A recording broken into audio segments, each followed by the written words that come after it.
voice of the PCSRA Paddock Pass Show.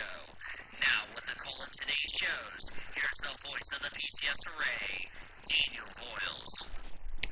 Courtney Lynn and Ben Erickson scored victories in the amazing race at Auto Club and Darlington, respectively, as they both scored their first wins of the season. For Courtney Lynn, her first career win. Ben Erickson, his first win of the season. Hi, welcome to the CJ is Amazing edition of Inside PCSRA, the IMSA podcast, as well as Triple P. Daniel Voiles here in our amazing, awesome studio with my awesome stat person right here, Mr. CJ. Or Christopher. Either way, I like calling him CJ. Oh, funny thing, I'm going to mention this. Daryl will now be the new grandpa.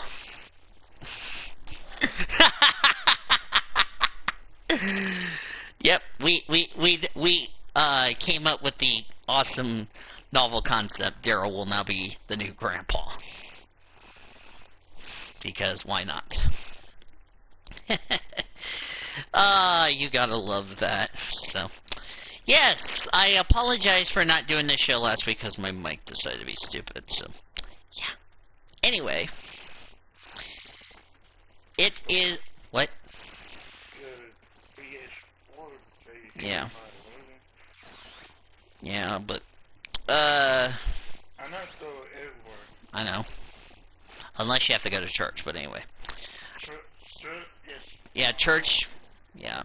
Church is, he goes to church, just so you know. Anyway, yeah. Want to say a few things before we get this show going. First off, a few weeks... Or I'll leave my root open. Yeah. Yeah.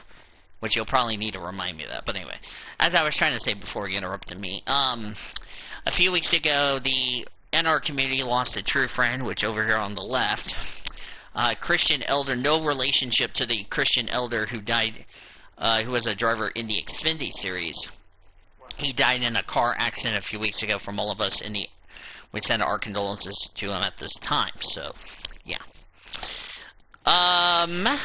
So, as I'm going to go ahead and share this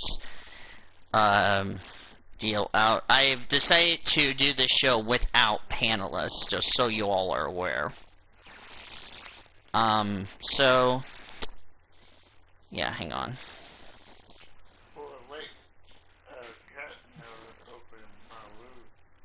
Wait, what?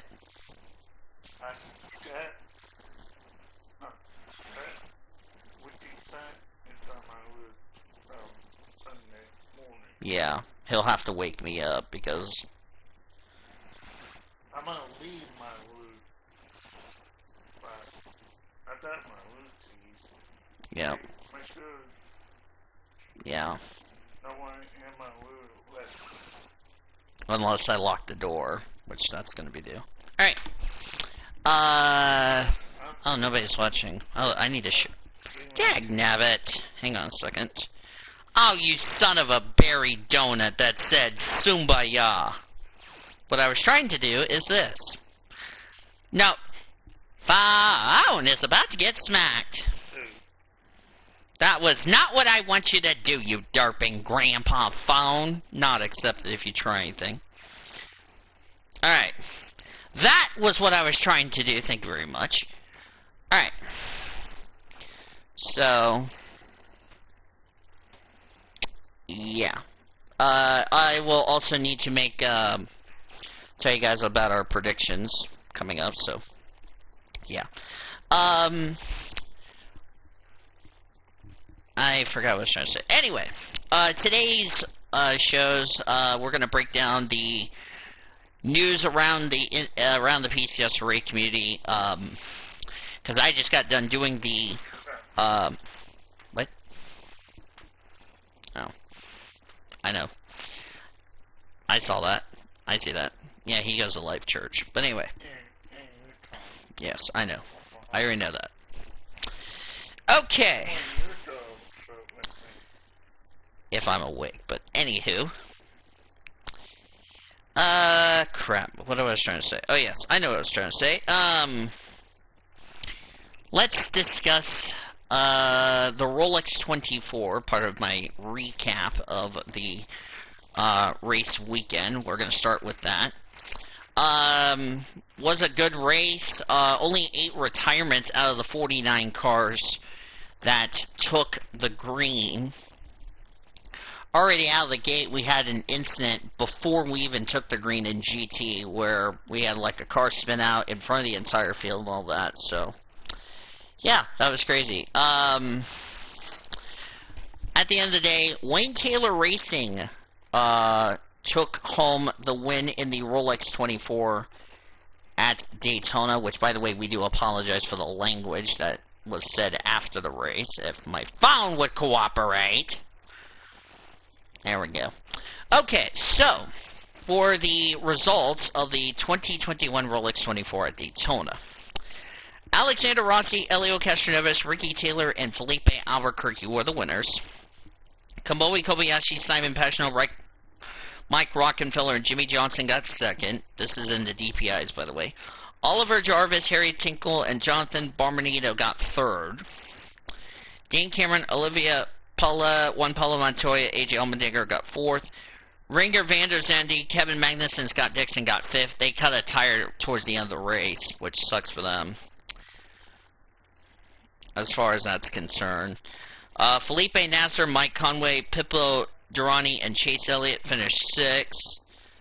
And did we have a DPI? Yeah, we had a DPI out of the race that finished 7th in class.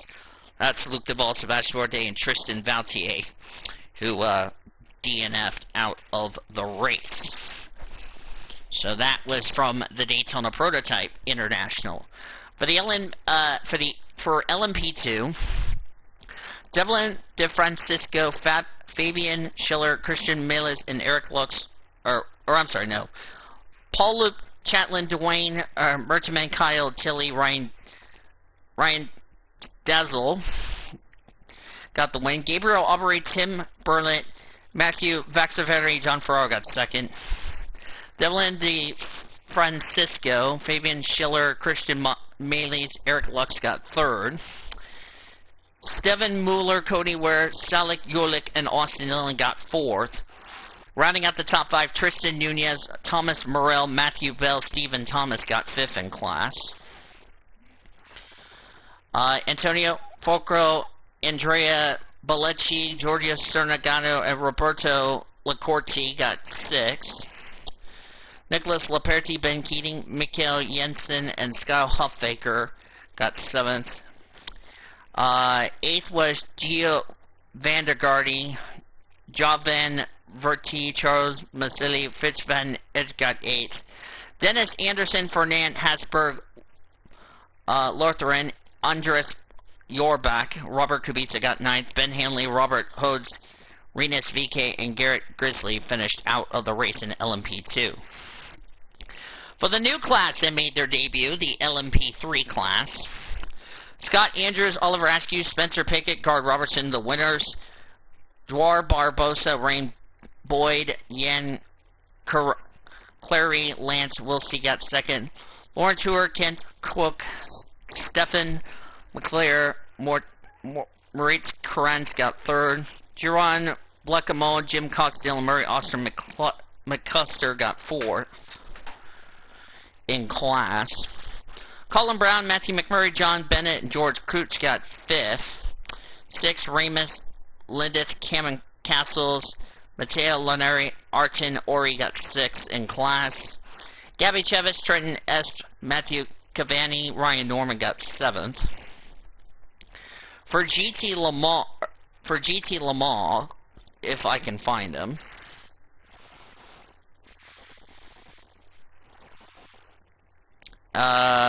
Jordan Taylor, Nick Kasberg, and Antonio Garcia were the winners. Garcia, by the way, tested positive for COVID. Alexander Sims, Tommy Miller, Nick Tandy got second, made a Corvette 1-2. Marco Whitman, John Edwards, Jesse Kern, Augusto Farvis got third. Alexander Pierre Gourdy, Jules Gonon, Davide Rigon, James Calito got fourth. Philippine, Timo Glock, Bruno Spengler, Connor D. Felipe got fifth. Kevin Estrie, Richard Les, Gamma, Bruni and Cooper McNeil got 6th and 7th. And that was it for GT Le Mans. And then the top 10 results for GT Daytona. Phil Estes, Indy, Donji, Marco Engel, Russell Ward, the winners. Rafael Macedo, Mikael Gorner, Luca Stoltz, and Kenny Abul got 2nd. Andreas Cadellari, Brian Sellers, Madison Snow, Corey Lewis got 3rd in class. Jan Hayden, Callis, Bachelor, Trent Hitman, Patrick Long 4th. Ross Gunn, Ian James, Roman D. Angelis, Darren Turner got 5th. Robbie Foley, Adrian Red, Colton Herta, Bill Oberlin got 6th. Charlie Eastwood, Ben Keating, Richard Westbrook, Maxwell Root got 7th. 8th went to Matteo Crisani, Simon Mann, Nicholas Nielsen, and Daniel Sierra. 9th was Daniel Moore and Mike Skeen, who replaced the driver who tested positive for COVID. Billy Johnson, Maximilian Bullock got 9th. Completing the top 10 was Earl Bamber, Catherine Lake, Christina Nielsen, and Robert Ferroli. So that was the results from that. If I'm going to send this to... So, the thoughts on the race was really good. It was really a competitive race, if you ask me, so it was a lot of fun. So, only one IMSA news to point out. The MX-5 got to make their debut under the IMSA banner for 2021. That's good news to hear. So, yeah. To IMSA news, or to Inside PCSRA news, only one little topic, which was Sophia Rowland returning from her one-race suspension. She was suspended for brake checking somebody at Darlington, so there you go. Diva Series, and yeah, the Diva Series will be wrapping up their regular seasons this week. Where they're going to be racing is to be determined. Actually, ICRL got done racing at Indy, so they have only 6 races to go until the playoffs start, so there you go.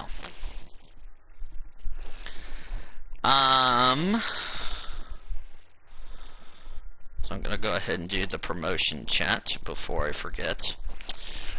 To Paddock Pass, since that's all I have for Inside PCSRA. We'll have our panelists back next week, by the way. Alright, we have a lot of top story news to go over on Paddock Pass. There's a lot. And I wish I had my panelists here, but I'll give you my opinion on the whole thing.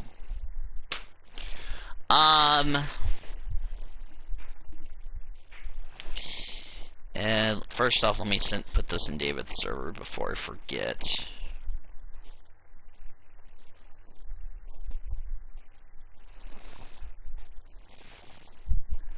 If I can find David's server, and there's nobody watching, probably somebody will need to watch as soon as possible.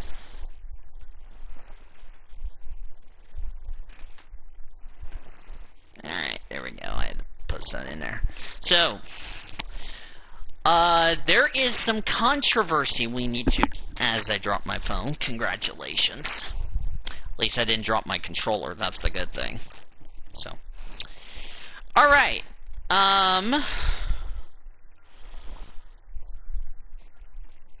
David's not on. Okay.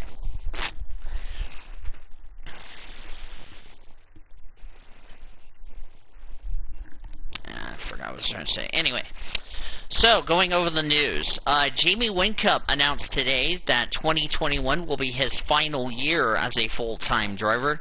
He will be retiring at the end of the year to take over the team ownership at Triple Eight Racing in the Virgin Australia's, or in the Repco Supercars for 2021.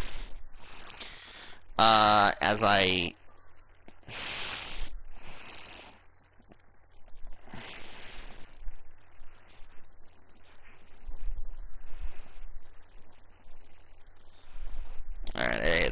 tweet something today. Anyway. So, Jamie Whincup retiring. He has won 7 championships in the, deals. Hang on a second. Let me make sure make sure you guys can hear me. Make sure you guys can hear me. Hang on. Make sure you guys can hear me. Yep, you guys can hear me. Sweet. Anyway, so, crap, I forgot what I was trying to say. Oh, I know what I was going to say. That means 2 things. Number 1, we don't know who will be replacing Jamie Whincup for 2022 for the Repco Supercars, or should I just say Supercars. We will just have to wait and see what's going to happen as far as that's concerned. Lewis Hamilton has not signed his contract yet for 2021 for this season because of the delayed of negotiations. There you go. There's been rumors that George Russell may be replacing Hamilton at Mercedes, but then the next question is who's going to replace Russell as far as Williams is concerned. That we're not sure as far as that's concerned. One thing we will be sure about is we will have to wait and see what's going to happen as far as that is concerned. Next topic to discuss. It is official. There had been a lot of rumors going around that that NBCSN was shutting down. The rumors are true. NBCSN is shutting down at the end of 2021. They will be replaced by USA Network. So next year for NASCAR will be USA Network and NBC, which is really sad. NBCSN took over what was then called Versus. Not sure when they made the change, and then it's been NBCSN since. Unfortunately, the whole ratings and all that hasn't been great as far as that's concerned, and you know, it's unfortunate. So we'll wish NBCSN good luck in their future endeavors. We don't know how big of an impact it's going to be, but we'll just have to wait and see what happens. Next topic, which is another controversy. NASCAR has yet to determine whether or not Camping World Truck Series driver Corbin Forster will be suspended indefinitely for sending text messages to a 14-year-old girl. Yes, you heard that right. He sent text messages to a 14-year-old girl. Why on planets he did that, I will never know, but, you know, that's just the crappiest thing on the face of the planet. I don't know why he would do that, but that's just my opinion. I really think NASCAR really needs to suspend him, in my opinion. I really think that needs to happen, so, but if not, then I think that's going to be a huge controversy going into the season. So we will have to wait and see what's going to happen with Corbin Forster. I wouldn't be too thrilled if I was a Corbin Forster fan on that. So Corbin Forster fans, let me know what you think in the comments section down below. This is not the first time we've had an incident with people being pedophiles as far as the NASCAR community is concerned. Of course, we had Joseph Lombard. We just recently had Lewis Flockton causing the same crap, which they're like 28 years old. Well, Lombard was like 27, talking to like 16-year-old girls. Why on planet you would talk to